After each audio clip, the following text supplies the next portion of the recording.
இயேசுவின் நாமத்தில் உங்களை வாழ்த்துகிறேன். உங்களை அன்போடு இந்த காலை உடன்படிக்கை தியானத்திற்கு வரவேற்கிறேன். நல்லா இருக்கீங்களா? God is good. You're most welcome to the covenant of the day. And today is 24th August 2025, Sunday. Lord say, கர்த்தருடைய நாள். நன்றியோடு ஆராதிங்க, துதிங்க, ஜெபம் பண்ணுங்க, ஆண்டவரிடத்தில் ஒப்பு கொடுங்க, சந்தோஷமாக காணிக்க கொடுங்க. உங்கள் ஜெபத்தை ஆண்டவருடைய பாதத்தில் வைங்க. அவர் நிச்சயம் உங்களை தாங்கி உங்களை ஆசீர்வதித்து இந்த உலகம் கொடுக்க முடியாத சமாதானத்தினாலே வழி நடத்துவார். Hallelujah. You just trust and believe the Lord can do wonder things in your life. சரி, நேற்று பார்த்தோம், படகை ஆண்டவர் தூங்கி கொண்டிருக்கிறார். கடல் அலைகளால் கப்பல் முழுகிற மாதிரி ஒரு சூழ்நிலை.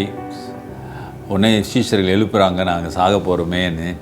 அப்போ ஏசாமி என்ன சொன்னார், என்ன செஞ்சார்னு பார்ப்போம். சரிங்களா? Mark chapter 4 verse 39.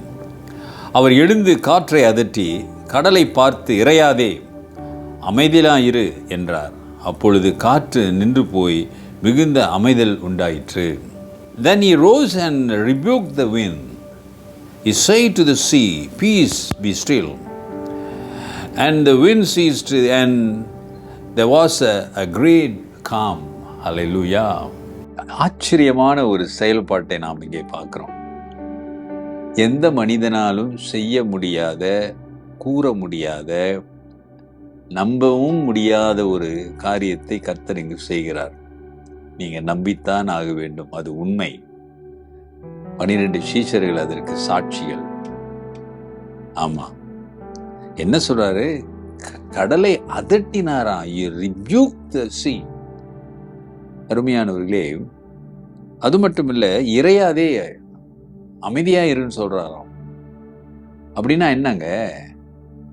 கடலுக்கு காது இருக்கிறது, காதுள்ளவன் கேட்க கடவான்னு ஏசாமி சொன்னார்ல, பார்த்தல ஒரு 4-5 நாளுக்கு முன்ன.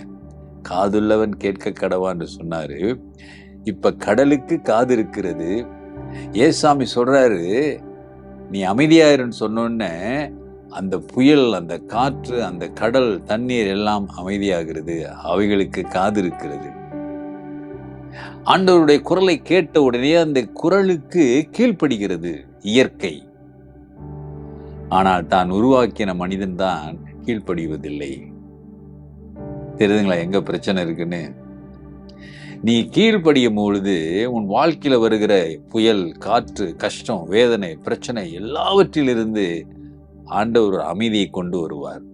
When you start to obey, when you have the obedience to the Lord, dear brother and sister, whatever your issue and problems, when the Lord ordered, and you see the calm in your life, உன் வாழ்க்கையில் ஒரு பெரிய great calm, you will see a great calm, பெரிய ஒரு அற்புதம், அமைதியை காண முடியும். காது அது கேட்கிறது, ஏசாமி சொல்லுகிற சத்தத்தை அது கேட்கிறது, அதுக்கு பதில் கொடுக்கிறது. உடனே கீழ்ப்படுகிறது. அந்த இயற்கை, கடல், தண்ணீர், காற்று எல்லாம் கீழ்ப்படுகிறது. தன் சாயலாக படைத்த மனிதன் நீயும் நானும் அவருக்கு கீழ்ப்படுகிறோமா? யோசிச்சு பாருங்களேன். எல்லா பிரச்சனைக்கும் காரணம் கீழ்ப்படியாததுனாலதான். கீழ்ப்படிந்து பாருங்க ஆண்டோடைய வார்த்தைக்கு. உன் வாழ்க்கையில பெரிய ஒரு அமைதி உண்டாகும். கர்த்தர் கீழ்ப்படிந்து பாருங்க, உன் வாழ்க்கையில பெரிய அற்புதங்கள் நடக்கும்.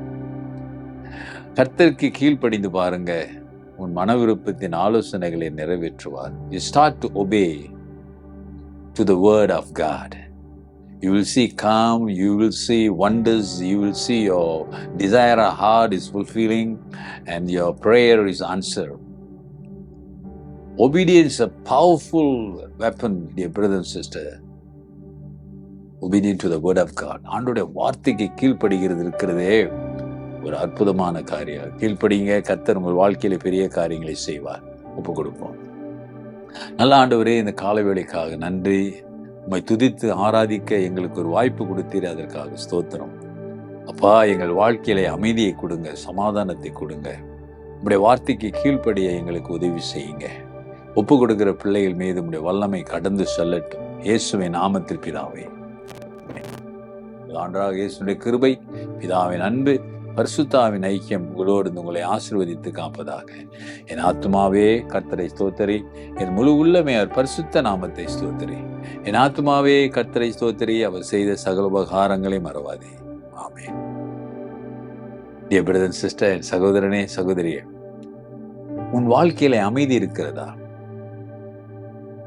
அப்படி என்றால், அப்படி இல்லை என்றால், அப்படி இருக்கின்றால் தொடர்ந்து கீழ்ப்படி. நீ படியவில்லை என்றால் கீழ்ப்படிய ஒப்புக்கொடு. Take care and God bless.